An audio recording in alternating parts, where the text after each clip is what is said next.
All right, guys, welcome back to the channel. I know it's been a while since I posted the videos. You can hear I'm sick again. I keep getting these sinus infections. It is what it is. We'll get over it. We'll get through it. Life's been kicking my butt, but we serve a mighty God, and he's pulling me through it, so amen to that. If you remember a few weeks back, I done a budget swim bait video, how you can get into swim bait fishing on a budget. Well, I'm going to add to that today, and let me show you what I'm talking about. H2OX, that's Academy Sports and Outdoors is the name brand. I know not everybody has an Academy around you. It's more of a southern chain deal, but they have their version of a line through harness style, mag draft style bait. Here's the kicker. Mag drafts run you around 15 to 20 bucks, depending on where you buy them at. $9.99.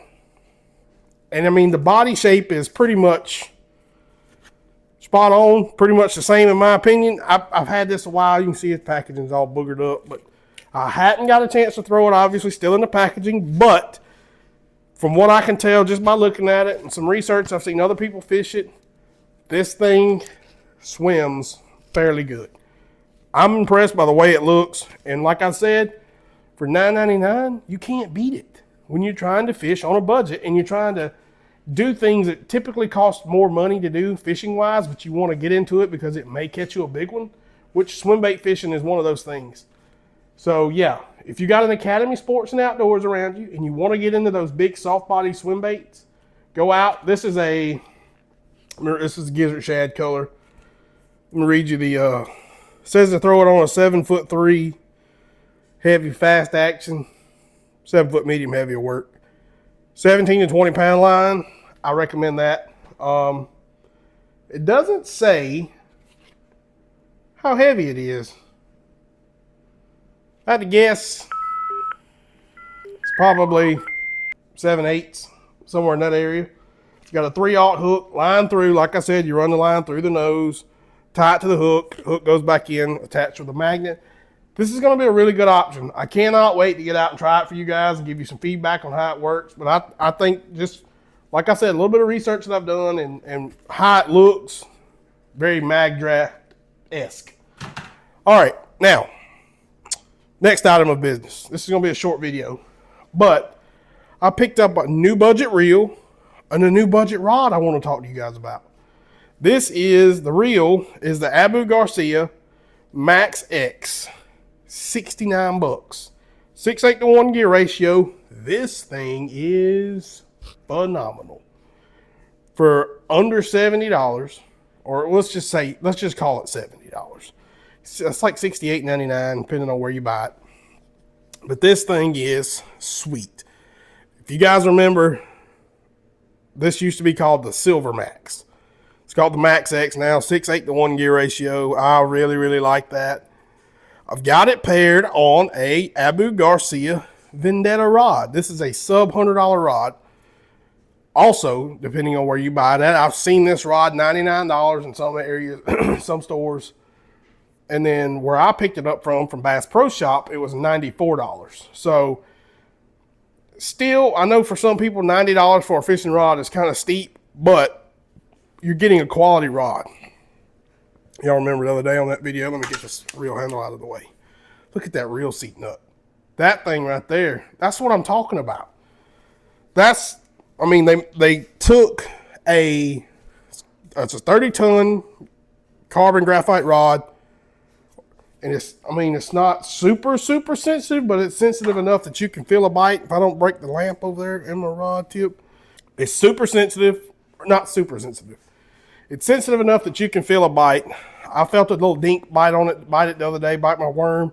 When I had a worm tied on it right now, as you can see, I got a Strike King Final Copy tied on there. Haven't got to throw this particular size yet. I've got another one that's a little bit bigger. We'll get into that another day.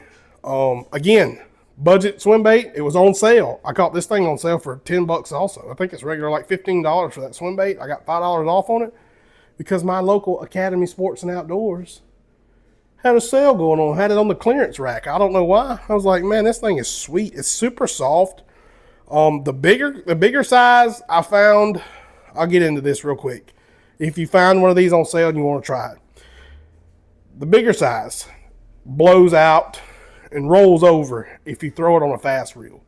If you're cranking it super fast, it does roll in the water. This smaller size, I haven't got a chance to throw it yet. I literally just tied this on for the video just so I can have something on here. Yeah, back to the reel. I don't think I said this. 6:8 to 1 gear ratio. They used to come 6:4 to 1. 6:8 to 1.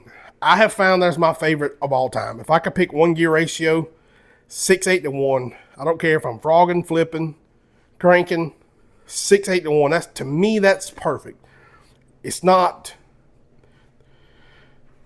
So the faster a reel, typically smaller the gears and the more effort you have to put into cranking on it. That 6:8 to 1 gear ratio reel, even though it's a budget reel, I've got higher end reels of 6:8 to 1.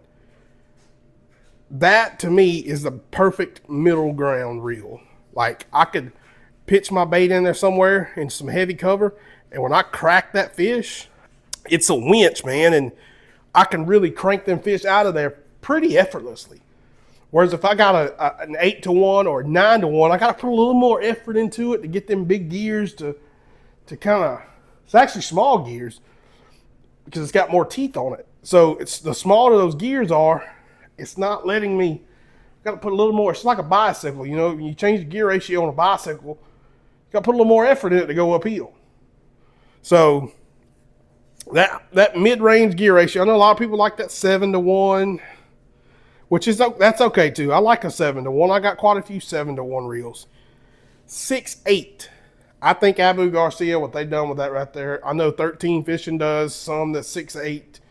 Lew's has a lot of 6:8s, and I've got several Lew's that are 6:8 to 1s. To me, that right there is premium gear ratio. I just think you can do a lot with it. You can slow roll something.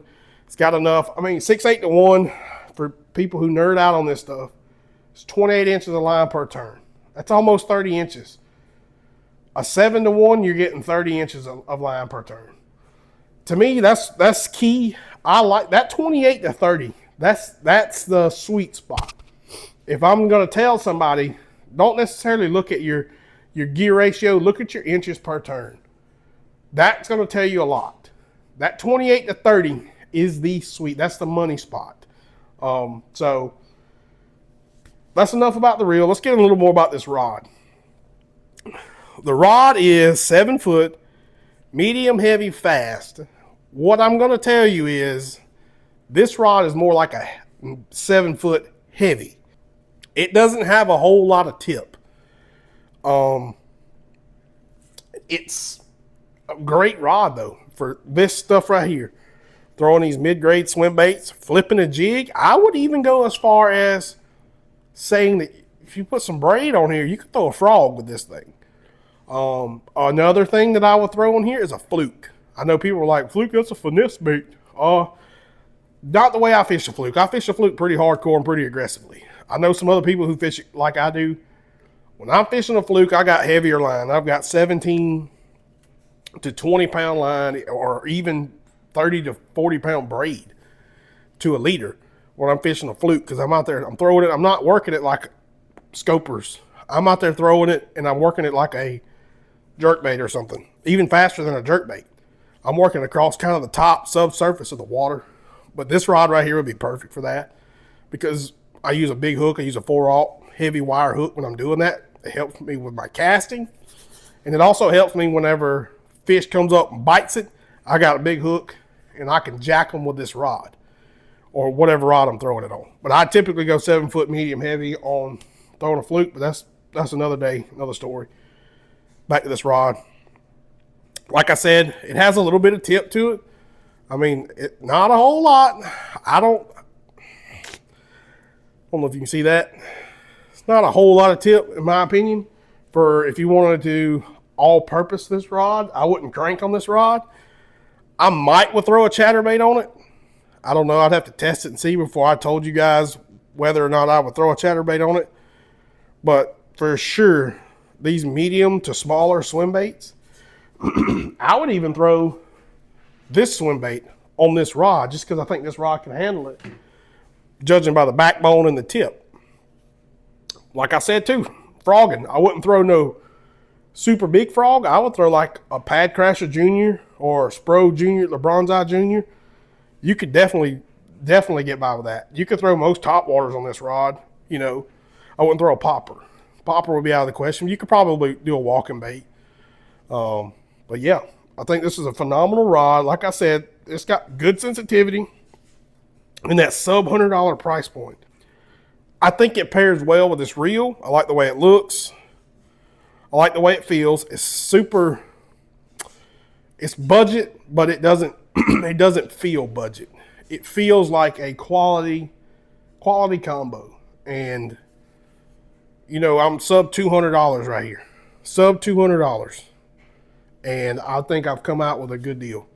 And you know, I didn't buy this and this all at the same time. I bought the rod. Next pay period, I bought the reel. Why? Because I'm a budget angler, and that's what I have to do. I bought the baits and the rods. I did buy the baits and the rods together. But I mean, my budget said I could do that at the time. So whatever your budget says, and that's what I want to do. I want you guys to understand that you can go out and have fun and enjoy yourselves on a budget. So I hope this helps you today. I hope you like this setup. I hope you go out and try it yourself. And until I see y'all again, peace. Love y'all.